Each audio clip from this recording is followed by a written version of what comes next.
On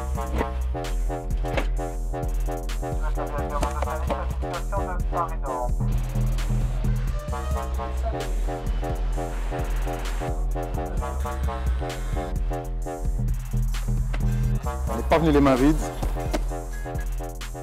Petit cadeau de la maison. Big up à nos gars de chez Sneakers. Voilà. Nickel.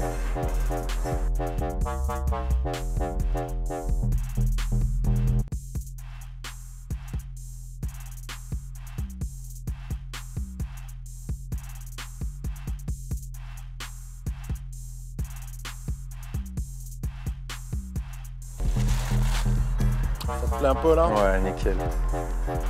Alors dis-moi, pourquoi cet artiste? Parce que c'est l'artiste qui me ressemble le plus, tout simplement. Voilà, Kandinsky a été pour moi une vraie source et une vraie richesse au niveau de ses œuvres. Parce que je suis quelqu'un qui est assez varié.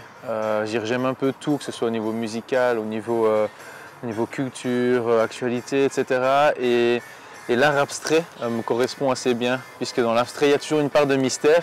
Et c'est un peu ce que je représente. Les gens, voilà, il faut faire un effort pour pouvoir me connaître, pour pouvoir vraiment me connaître en profondeur, je vais dire. Et c'est, voilà. Et puis, je compare souvent ça avec ma passion pour la house. Et dans la house, il y a des milliers de sons différents qui se mixent. Et dans ces œuvres, c'est des milliers de formes, des milliers de messages. Et c'est exactement ce qui se passe. Donc, mais là, elles sont parfaites. Elles sont vraiment nickel. Je te remercie en tout cas pour le cadeau. De rien.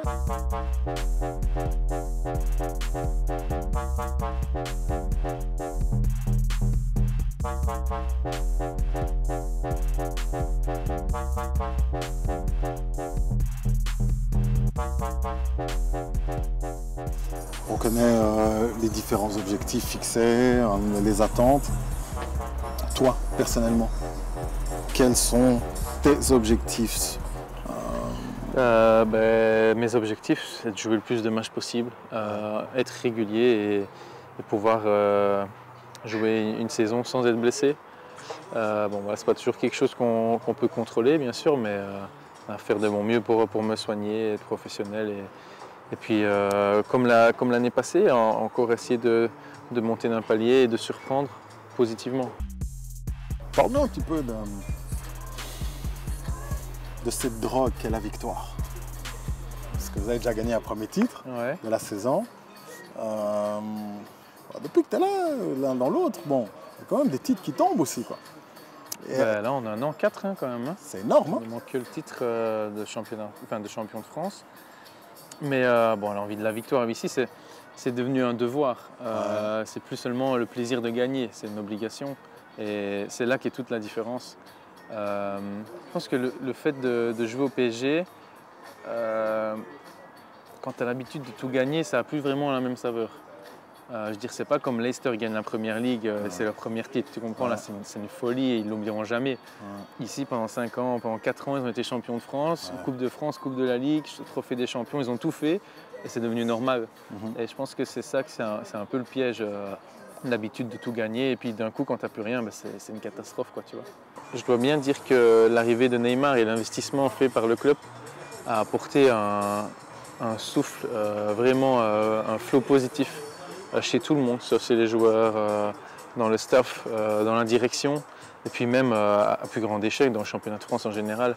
Je dirais, il n'y a pas une personne qui ne s'est pas réjouie de voir Neymar débarquer, et ça a été une très très grande nouvelle pour le championnat de France en général. Ouais.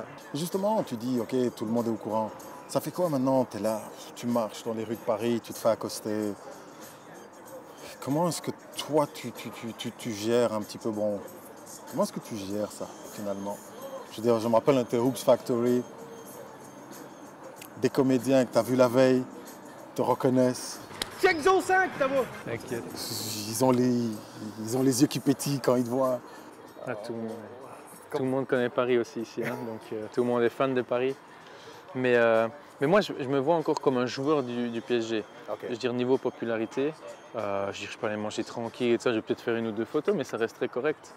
Mais je ne suis pas une star du PSG. Là, c'est différent au niveau statut.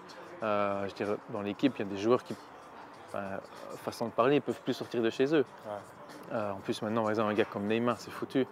Je dirais, Di Maria, des Marco, c'est très très difficile pour eux de passer une journée, je veux dire, à l'abri des regards, des photos, des supporters. Pour ça, ils sont obligés de s'expatrier, je vais dire.